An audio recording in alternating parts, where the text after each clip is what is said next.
दिल्ली में चुनावों को लेकर काफी गर्माहट देखी जा रही है। सभी राजनीतिक दल जो है उन्होंने चुनाव प्रचार में पूरी ताकत झोंक दी है। वहीं अब चुनाव का प्रचार जो है वो अपने अंतिम दौर में है और ऐसे में सभी नेता जो है एकजुट होकर कहीं ना कहीं अपनी अपनी पार्टी को जिताने की कोशिश कर रहे हैं और लोगों को लुभाने की कोशिश की जा रही है। वहीं अगर बीजेपी सांसद और पूर्व में केंद्रीय मंत्री रहे अनुराग सिंह ठाकुर की बात करें तो वो भी काफी ज्यादा एक्टिव दिखाई दे रहे हैं। पिछले कुछ दिनों से वो लगातार जनसभाएं कर रहे हैं, लोगों के बीच जा रहे हैं और लोगों को लुभाने की पूरी कोशिश कर रहे हैं। वहीं आज भी उन्होंने दिल्ली में चुनावी जनसभाओं को संबोधित किया और इस दौरान जहां एक तरफ उन्होंने आम आदमी पार्टी के नेता केजरीवाल पर जमकर प्रहार किया तो वहीं दूसरी तरफ उन्होंने राहुल गांधी और कांग्रेस को खूब निशाने पर लिया। अनुराग सिंह ठाकुर ने कहा कि आम आदमी पार्टी और इसके नेता भारत विरोधी ताकतों के समर्थक हैं, आतंकियों के पनाहगार हैं और दिल्ली के गुनहगार हैं।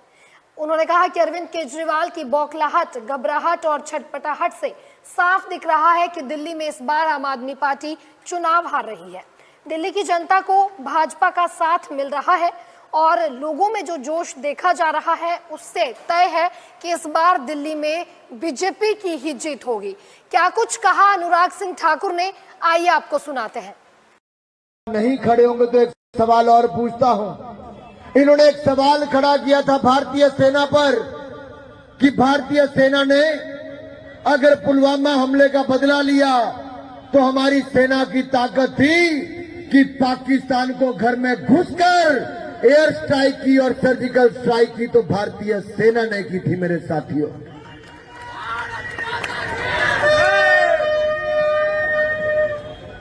लेकिन अरविंद केजरीवाल जी ने उस पर सवाल खड़े कर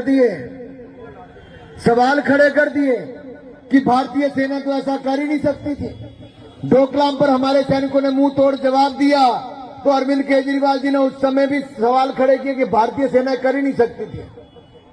भारतीय सेना पर सवाल खड़ा करने वाले और विदेशी ताकतों के हाथ में खेलने वाले, ऐसी आपदा वाले जो हमारे उस समय जब कोविड के समय आपको अस्पताल चाहिए थे, अस्पतालों में बिस्तरे चाहिए थे, ऑक्सीजन के सिलेंडर और ऑक्सीजन की व्यवस्था चाहिए थी, तब ये आपदा वाले आपके साथ खड़े थे क्या? तो क्या मोहल्ला क्लिनिक में आपको बिस्तर मिला था क्या? अरे जोर से बोलो, मिला था क्या? अगर नहीं मिला था तो आगे भी कुछ नहीं मिलने वाला। ये सारी बातें मैं इसलिए याद करवा रहा हूं कि ये भोला भाला चेहरा बनाकर आएगा, जिसको 38 साइज की शर्ट आती है वो डबल एक्सएल शर्ट पहनकर आएगा। अगर 32 इंच की पैंट पहननी है तो 40 इंच की पैंट पहन के, खुली खुली पैंट पहन के आएगा और आपको बहलाने का प्रयास करेगा। इस बहलाने फुसलाने वाले, भय भ्रम पैदा करने वाले की बातों में मत आना। 11 सालों में आपके फेफड़े इसने कमजोर कर दिए प्रदूषण के कारण। पहले कहते थे पंजाब में कांग्रेस की सरकार है, धुआं वहां से आता है। आजकल पंजाब में किसकी सरकार है? और कितने साल से है? 3 साल से आपदा की सरकार वहां पर भी है। वहां पे खालिस्तान समर्थकों के साथ खड़े हो जाते हैं, यहां आकर दिल्ली में आपके शरीर में धुआं फैलाते हैं।